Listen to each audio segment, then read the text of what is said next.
Dr. Anna Lynall, who is our wonderful next speaker. And Anna is from the Hope programme and can give you a lot more information about Hope. Thank you so much, Amanda, and a huge thank you to Laura as well for sharing her story and also for her facilitation as well over the last 12 months. Thank you for inviting us to speak today about the Hope programme and to give more information about what the programme is and actually what's been achieved over the last 12 months. I'm going to just pop my video on and off just so that I can see in terms of the functionality. So I will be popping in and out, but I am here, and I also have my colleague Paul who is on the Q&A as well. So if there are questions as I go through the presentation, then please do pop them in the Q&A. We can answer them as we go through or answer them at the end.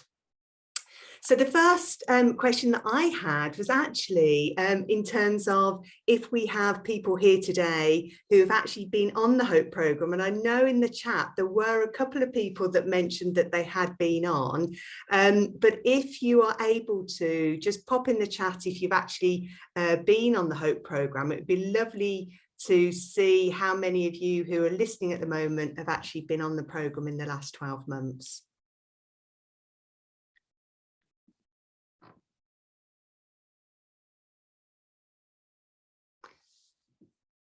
Great, so we've got somebody there just saying that they have, so that's thank you for that, Zoom user. I think it hasn't come up with your name, but that's great. That's super. So what I'm going to do today is I'm going to give you an overview of what we've been doing and also to explain to you just some of the outcomes from the programme. But to begin with, oh, thank you, Zoe, that's great. To begin with, I'm just going to tell you a little bit of a background to what the Hope programme is, where it's come from, about the research, and also, as Amanda mentioned, the co-creation and the process that we've been through to create the Hope programme for people with IIH and also parents of children with IIH. So the Hope programme is based on 25 years of research by Professor Andy Turner at Coventry University. And we have a whole series of different Hope programmes.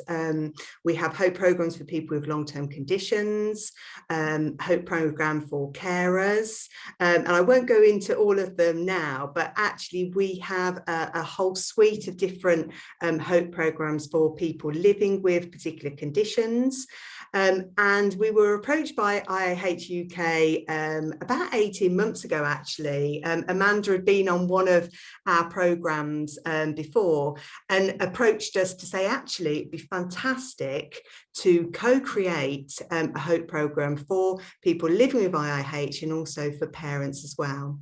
So we went through a process of, and some of you might have actually been on our co-creation workshops. We went through a process of speaking to lots of people who were living with IIH or were parents of children with IIH, listening to what were some of the challenges, what were some of the things that actually they wanted to understand a bit more about, or some of the things that actually that they would want as part of the programme. We also spoke to professionals who were seeing lots of individuals with IIH or supporting parents and children with IIH, and asked them actually what are some of the challenges, what are some of the things that actually are the reoccurring themes that people are saying that actually they would really like some support with. So we went through that process and then we worked with academics to look at the evidence base around each of the components, and the Hope programme for people living with IIH and parents was born out of that process. So what is it? And I appreciate that for some of you who haven't been on the Hope programme or are new to it, might be thinking, well, this all sounds great, but actually I'd really like to know kind of what it involves and just a bit more detail really about what it is, how it works, etc. So here you can see this is the platform. So this is where you would go into the Hope programme. So it's a digital delivery, and what we mean by that is essentially it's a little bit like any other platforms that you might use, such as Facebook or those kinds of platforms whereby you can go in at a time that's convenient to you. So it's available 24/7. So as Laura mentioned before, you can go in and complete the programme when it's right for you at a time that suits you with all of your other commitments as well. Each of the courses are 6 weeks in length and there are 6 sessions. So each week, one session is released and you have that week to go through the programme at your own pace. It can be accessed via a phone, a smartphone, a laptop or an iPad. So anything where you can get onto the platform, you can access it via phone, laptop or a tablet. We have trained facilitators who, as Laura said, will facilitate the programme, but they won't be there 24/7, but they will check in on a daily basis and they will support in terms of around goals and around gratitudes. And they are really there as facilitators who will take participants through the course. They will offer suggestions. They won't offer advice, but they may offer suggestions, and they will provide that support in a nudge, encouraging, positive way. One of the kind of golden threads that runs kind of throughout the course, and we'll go on to talk about this in more detail, is just that opportunity to share with others in terms of that peer support. So we realised that for some people, actually remaining anonymous might be quite important for various different reasons. So actually, when you come onto the programme, it will ask you what you want your screen name to be. So you can either select a pseudonym or you can remain anonymous if you wanted to do that, or you can put your real name. So you really are in control when you come on the programme. You're in control of how much you want to share and how much of you want to present to others as well. So you may be thinking, well, that's all sounds great, but actually, what is the content? You know, what is it that we would cover? So if I came on an IIH programme, you know, what could I expect? So there are key elements that run through each of the sessions on a weekly basis. So as Laura mentioned before, goal setting and gratitudes are elements that will come up on a weekly basis, and we're going to have a little go at gratitude in a moment, so I'll pause that bit. But the peer support is something that is encouraged throughout each of the sessions. We have a topic or 2 topics per week as well. So we will cover, as you can see there, we will cover things like stress management. We will look at communication styles and skills.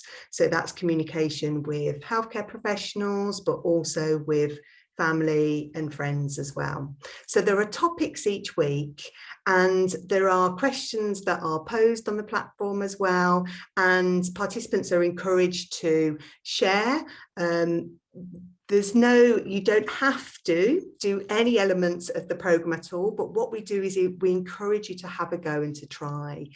We say try everything once just to see, because it might be that some of the activities and exercises are kind of new to you, but we say just give it a go, see what you think. We know that not all of the elements are going to be for everybody, but we just say give it a go.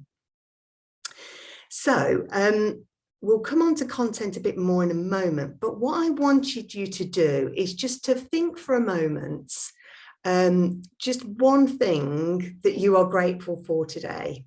And it can be something really, really small. And I want you to think about what it is that you found enjoyable, and what was it about that that kind of made you smile, and how it made you feel. And with the Hope programme, a big kind of part of it with the facilitators is kind of role modelling. So in kind of Hope style, I'm going to start off first of all, because I've had a little bit of a head start with this. So in terms of just something that I'm grateful for today, I didn't sleep particularly brilliant last night, and when I woke up this morning and I looked out of the window, I saw what a beautiful day it was. The sun was shining. I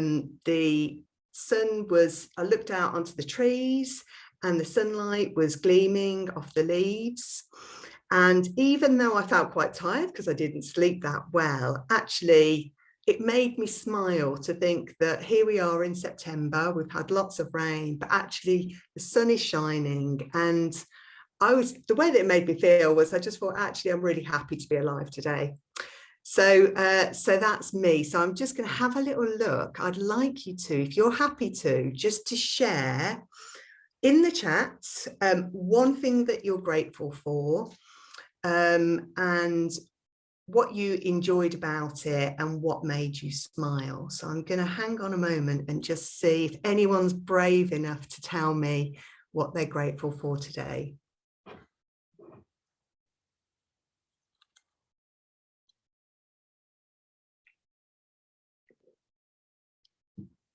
Fantastic. So we've got Paul there who said that he's grateful for a stable Wi-Fi connection, which we're all very grateful for this morning so that we can join in with the conference. And we've got Zoe there. So this morning my son came in and asked, apologies, let me just have a little look. Oh, you're all joining in, which is fantastic. But I'm just going to go back so that I can see. I saw Zoe's there. So this morning my son came in and asked me what my favourite day was. And he said Christmas was his because he didn't have to go to work and him and his sister weren't at school. So we got to spend the day together having fun. That's lovely. I love that. That's great. Thank you, Zoe. And Alex, I'm glad to be 3 weeks post latest shunt revision and be on my own sofa. Absolutely, Alex, and really great to have you here today. Thank you for sharing that. And Marissa, I'm grateful seeing our local ducks who make me smile on the small walks I manage on those good days. I love that. That's great. Yes, absolutely. Absolutely. Something about seeing animals and being in nature that kind of makes you just so grateful. Absolutely. And Elizabeth, I'm grateful because I can see the sea right now and it makes me feel connected to nature and more peaceful. Well, Elizabeth, I think we're all absolutely green with envy that you can see the sea right now, because somebody who's in landlocked the Midlands, I'm very jealous. So thank you. Thanks for that, Elizabeth. And Amanda, cuddles from my son to wake me up this morning. Absolutely. A cuddle. We're always grateful for a cuddle. That's super special. Thank you, Amanda. That's great. Thank you, everybody, just for sharing those things that you're grateful for this morning. And we've got Letty. Oh, grateful for a cat that's snoring. Absolutely. We have a feature of pets, very much so, on the Hope programme. And in our Hope cafes, we often get people bringing along their pets as well. So that's really, really great to hear. Thank you all for sharing your gratitudes today. And I think, you know, it might seem quite simple, actually, just thinking of one thing that we're grateful for. But actually, and this is something that I've done since going on a Hope programme myself, is when we start to recognise some of the small things that we're grateful for, that actually, as time goes on and we almost start to notice those things on a regular basis, that actually we do start to notice more. So actually that then becomes something on a daily basis and on a weekly basis in terms of being able to notice some of the smaller things and some of the really good things that we have in life when actually things feel perhaps quite chaotic or quite hopeless, that actually there are so many things that we have to be grateful for. So thank you so much for getting involved with that. So that's just one of the things, and just a really light touch in terms of one of the things that we do on the Hope programme. So just moving on, and I think my slides have decided to get stuck, so let's see. There we go. Okay, so what are some of the other things that are included in the Hope programme? I've mentioned some already, and Laura's mentioned some as well. In terms of looking at some of the topics, so we cover a section on getting better sleep, and also on mindfulness as well. And it might be that some of you already kind of practice mindfulness, or actually it might be that it's new, it's a new concept to you.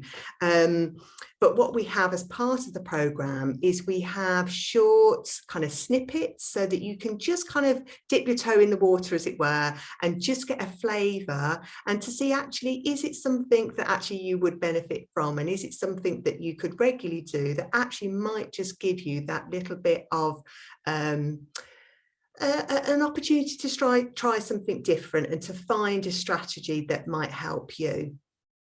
Challenging unhelpful thinking styles, so Laura mentioned that, and there's an exercise as part of that, and what we do is we encourage on a weekly basis, and we don't refer to it as homework at all, because that kind of takes us back to school, doesn't it? But actually we encourage participants on a weekly basis just to try out some of the exercises and strategies.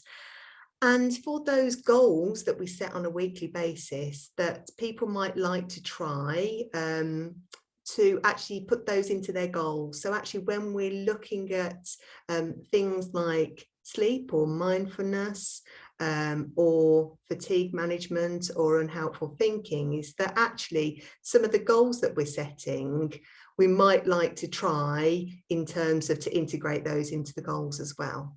But what's really, really important and really key about the goals is that's something that's really important to you. So we ask that it's specific, we ask that you can measure it, but actually it's really important that something that you want to do, and it's something that's enjoyable, and actually we ask you to set a reward as well. And then we encourage you the next week to come back and to let us know how you got on.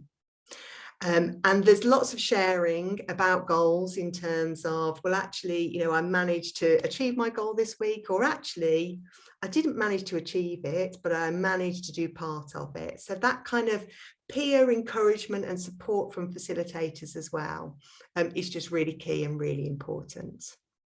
We look at the science of compassion, so in terms of what it means to be compassionate to ourselves, and also what matters to you. So what is it that's important to you? So those are just some of the kind of the key elements that are included across the 6 weeks. So I'm just going to tell you a little bit about some of the people that have been on the programme, and some of the feedback that we've had. So you can see here, we've run a number of programmes so far, which is great. And we've had over 300 people who've been through the programme, which is fantastic to see. And obviously the work that we've done wouldn't have been possible without the National Lottery Community Fund and the fantastic work that IAH UK do, and the facilitators like Laura as well. So a huge thank you to everybody from Hope for the Community, and also to the participants that have been involved, that have engaged with the programme and have helped us to not only co-create the programme, but also feedback on a regular basis so that we can feed in that feedback to make sure that the programme improves and that it is right for participants for the future. So as you can see, and as Amanda mentioned, we have had participants from the Highlands over to Northern Ireland, in Wales, down to Cornwall, and in all kind of corners of the UK, which is absolutely fantastic. And we don't always see this on some of the other programs that we run. So it's absolutely fantastic to see the spread of participants who've got involved and come onto a HOPE program. There's some of the stats around kind of the characteristics of participants for people who are interested. And I won't spend too long kind of talking through that, but I guess you can just see the range of ages that we've had of people coming onto the programs from 21 to 68. So that's great to see that actually we're reaching people who are perhaps, you know, in their kind of early years, and I would say that as somebody who's middle-aged, to those who are perhaps in the latter ages as well. So that's really great to see that we've got that age range.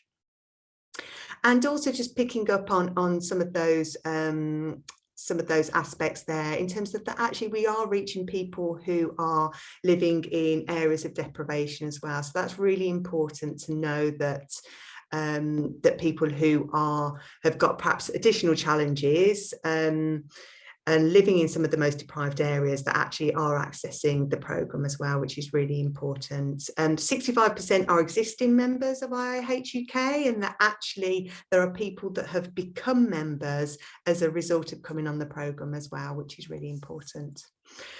And actually looking at those who have been diagnosed in the last 12 months and listening to Laura's story and to some of the other stories from participants, that actually in terms of that diagnosis kind of period and going backwards and forwards to kind of get that diagnosis is often quite, it's really quite a difficult process, and it's a difficult time. So actually the fact that we're engaging with people within the first 12 months of their diagnosis is really, really important.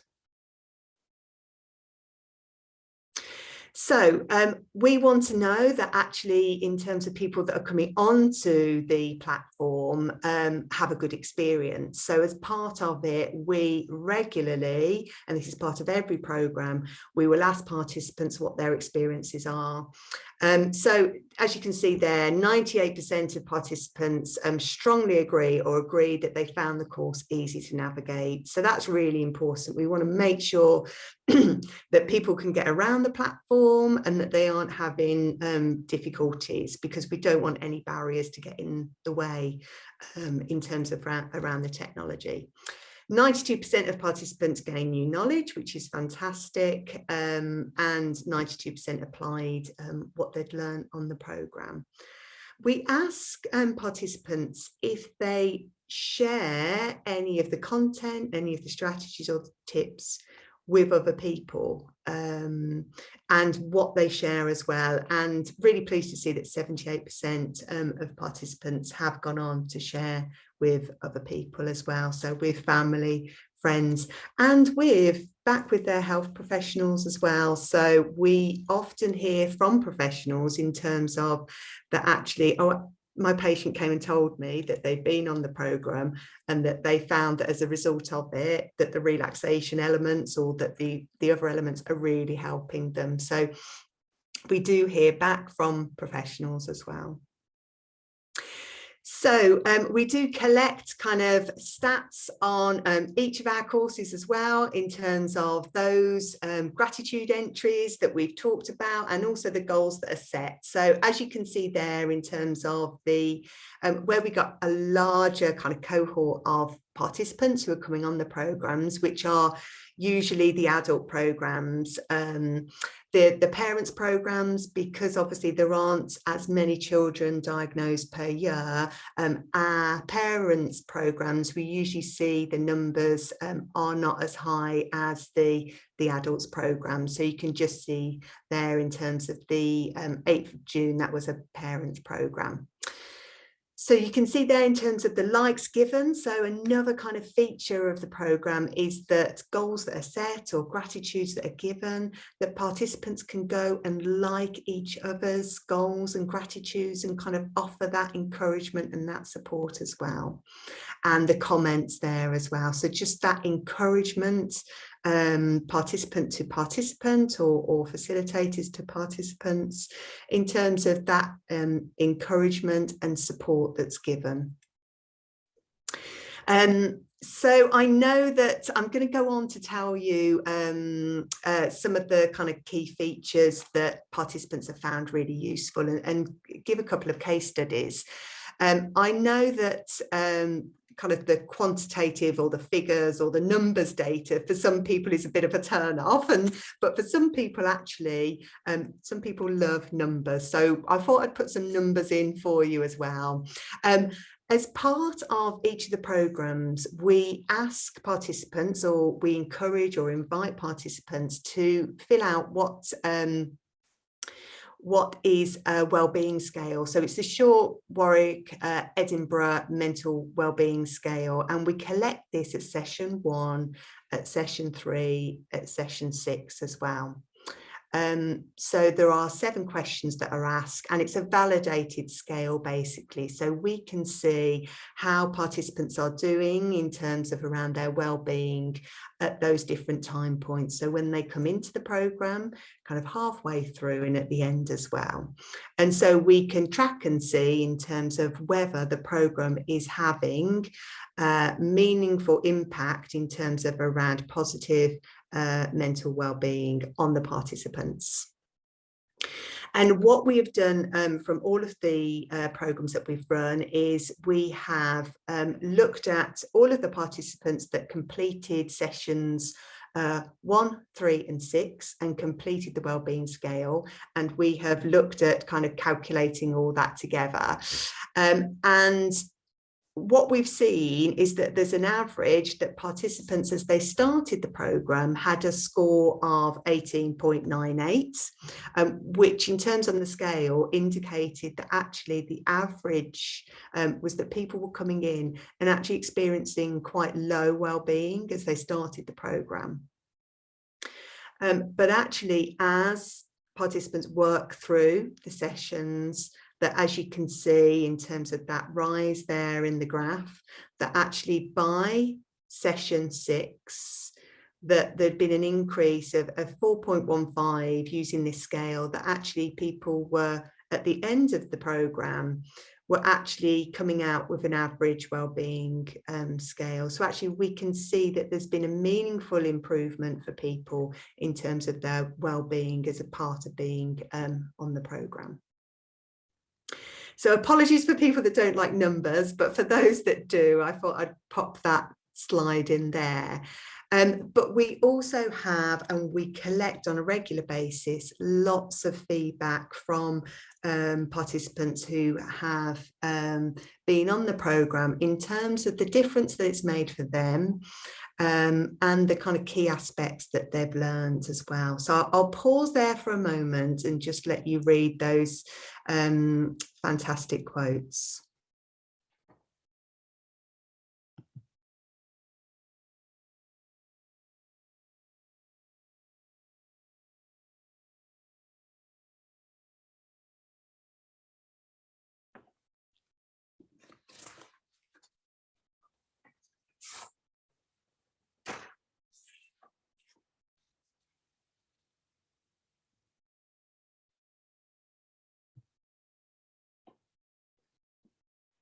Hopefully I've given everybody an opportunity to read those. And what I wanted to do is actually just to highlight 2 participants who have been kind enough to tell us their hope story. And you'll have to excuse me because I am going to read from this because I want to make sure that I get Tundi's hope story completely as she wrote it. So I'm going to give you 2 hope stories, and then we'll have some opportunity for some questions. So So Tundi was diagnosed with IIH around a year before starting the HOPE programme, and she had just been trying to deal with all of her symptoms and appointments, and she'd heard about the course from a support group, an IIH UK support group. And she said that I wanted to find out what I can do to cope better, she said. How should I do things differently? And she says, for me, it was really beneficial in terms of the aspects around how to cope with stress and what to do when I'm feeling, overloaded. And it was particularly good to see how other people were coping, and learning from other people, and perhaps people who were doing, as she said, better than her, and realizing that I was doing better than other people as well. So she continued by saying it's just really good to be in touch with other people with IIH, to know that you're not alone. And the online format worked really well for Tundi. And she said, if I was having a busy week at work and fell behind, it didn't matter, as I could catch up later. It's not like a Facebook group where all you get is people's worst case scenarios and everyone sharing kind of scary stories. So how is HOPE different? Well, she said that it has the right balance. So living with IIH is not all bad. HOPE lets you find your own balance. And now that Tundi has finished the HOPE programme, what does the future hold for her? And she says, I know how to push to grow myself. She says, with HOPE, I can grow further. And lovely, lovely picture there in terms of a chameleon. So she said, we change colour according to our needs and our environment to hide our real difficulties. So a really beautiful picture there in terms of just highlighting in terms of the difference, in terms of that sometimes actually when we hide away, we hide and there are different colours, according to blending in with the needs and the environment. So a huge thank you to Tundi for sharing her story there. And lastly, we've got Naomi.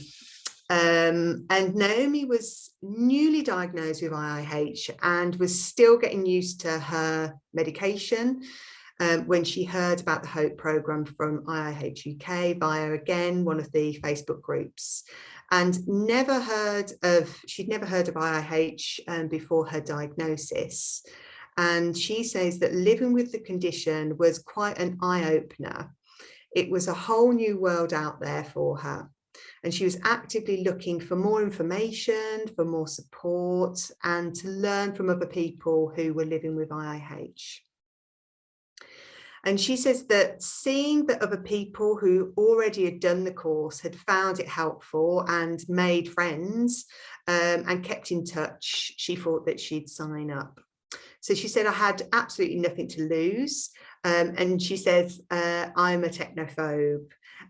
So we asked her, well, were there any programs with the kind of the IT side of it, with it being an online course? And she said that the app was really simple. It was really easy to navigate and to save her place so that she could go back into it.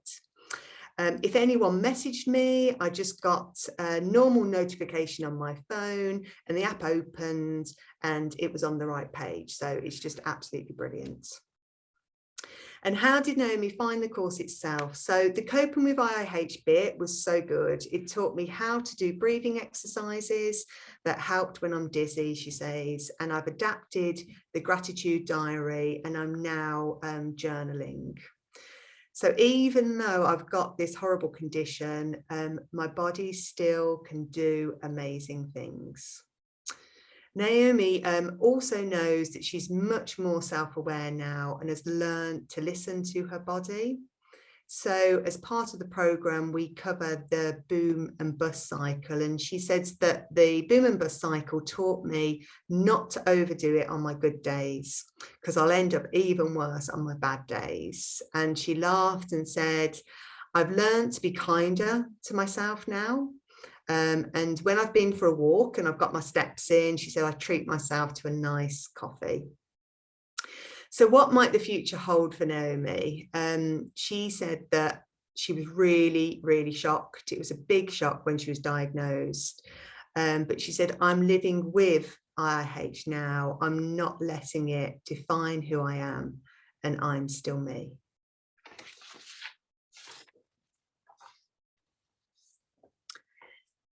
As Amanda mentioned, we have courses coming up. So we have parents of children with IIH on the 1st of November, and we have courses for 2023, and the booking is open there. And I know that the link has been shared in the chat as well. So please do go on and book for 2023. So a huge thank you to everybody for listening, and I'm just going to have a little look now to see the questions within the Q&A and see if there's anything that I can answer. Super. So it wasn't a question, but a comment that we've got in is just, I think this might have been from Zoe. So she was actually part of the March 22 cohort, and she's mentioned it to medical professionals who didn't know about it.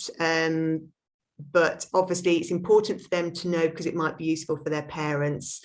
That's a really, really important point. And one of the things that we're really keen to do is to make sure that professionals are aware, because it's fantastic work that the IIH UK organisation does to promote in terms of for members, but actually we know that it may be some individuals who are living with IIH that don't know about the organisation that will hear about it through professionals. So I know Amanda and team have been doing some great work to raise awareness of the programme via professionals as well. So that's very much on our radar and something that we're really keen to do as well. Absolutely. And if that's something, when you see your consultant next time, please tell them about the programme. And Anna very kindly helped us put together a flyer that is in the information pack that Shelley shared out at the conferences that we go to. So we are actively trying to spread the word as much as we can, and also on social media platforms as well. Absolutely. I was just having a look, Amanda. We've just had a comment in from Alex. So my mum has struggled after 28 years of my condition. Obviously, there was nothing like this then, but she wouldn't fit into the category of a parent with IIH child, as I'm the one. I'm now an adult, but it's affected her mental health, and I feel speaking to others would help. Sorry, just having a look. I think it was what program perhaps might help. I mean, there's as Anna was talking, there's no reason why, the fact that you're 28 now, there's no reason why she couldn't join the course. And we are looking at bringing together the adult and children's course, and having your child being 28, you're still a parent. So there's no reason why she couldn't join the course. So please do give her the link for it to join. Yeah, absolutely. I think that's appropriate, Anna. Yeah. Absolutely, absolutely. And the elements of the parents' course are about, as a carer, then actually it's about looking at our own mental health as a carer. So I would say absolutely, yes, she'd be very welcome. The other thing I'd like to do is to say an enormous thank you to Anna and to Paul for all the work that they do with the Hope programme, and we are so excited to be working with you on this, and to see the feedback just makes it all worthwhile. absolutely 100% does. Thank you, Amanda. It's been a phenomenal year, a phenomenal 12 months, and really exciting for the next 12 months. So thank you. As I said to Anna, when she shared some of the statistics with us, where it showed that increase in well-being, I have to say I had a bit of a tear in my eye, and I did say this to Anna at the time, because that means so much, that actually this is helping people, and it hasn't been out there before. So that's fantastic.